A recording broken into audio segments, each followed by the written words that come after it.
If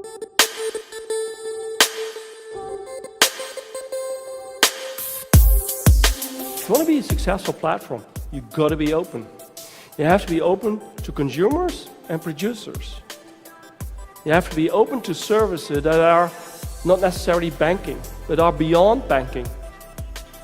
You have to be open if you really want to be a credible platform that customers come to for financial services. You've got to be open for services that competitors may deliver. Because the credibility in delivering a differentiating service may be more by delivering a product of a competitor than your own product right there. So you've got to be open.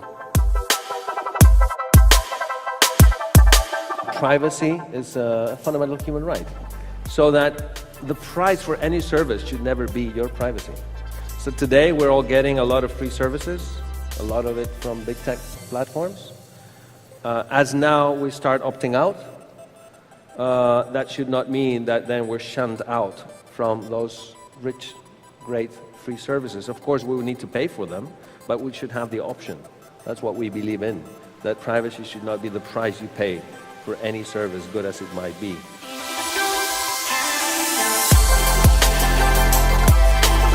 We're a network that is open and reliant on their partnerships, and we have the reach and the acceptance and brand that we bring together.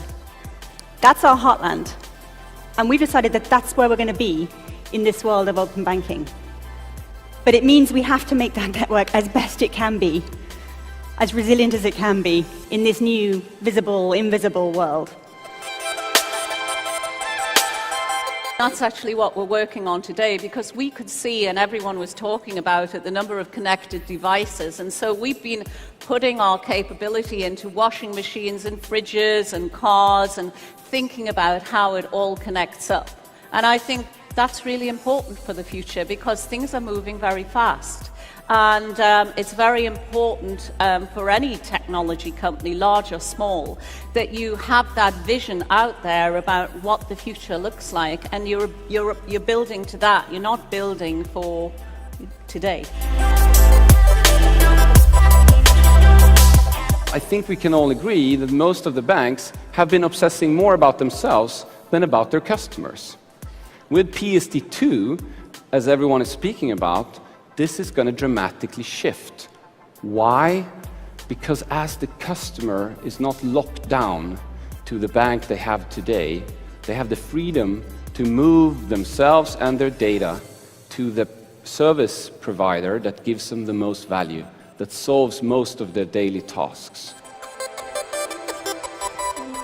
We are not facing a world that is either just web or mobile. It's common sense to say that we have to provide a consistent commerce experience across all screens and all devices and all channels and all mediums.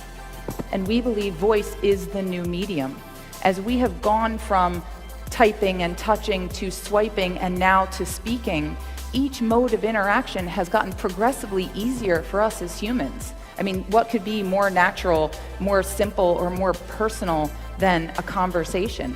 And so as we see the rapid adoption of voice across many, many use cases and devices, we believe voice may well be the next frontier. We are pushing out the moment of decision. And from a startup perspective, that delay hurts.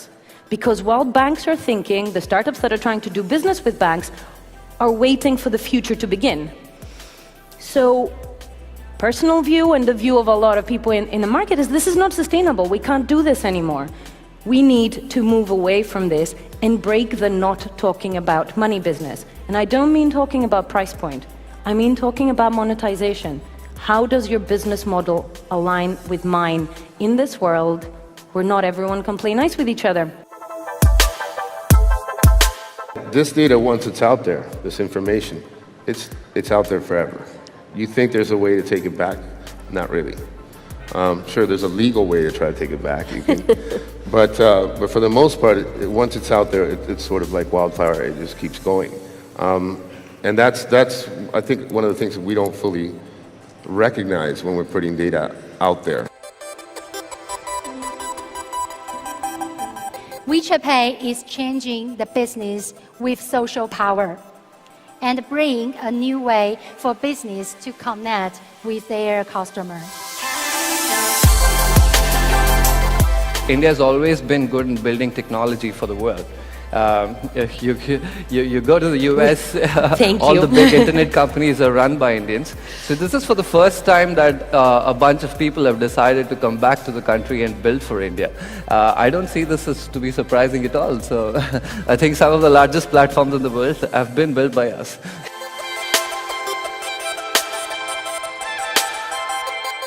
We work with 9 local strategic partners. Most of them are leaders in their own sense, in their own country, to build a global network. They are all focusing on large scale of populations.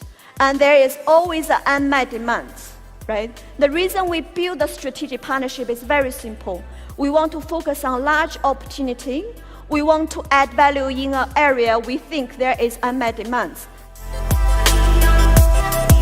So the point is, the trust is incredibly important. We should all be in the business of creating trust. There's some structural things, there's some things about behavior, but the point is you can't just assume the trust is going to be there. It's a tough time in history for trust. And if we want people to act in ways that we recommend and we understand that are good for them, we have to build that.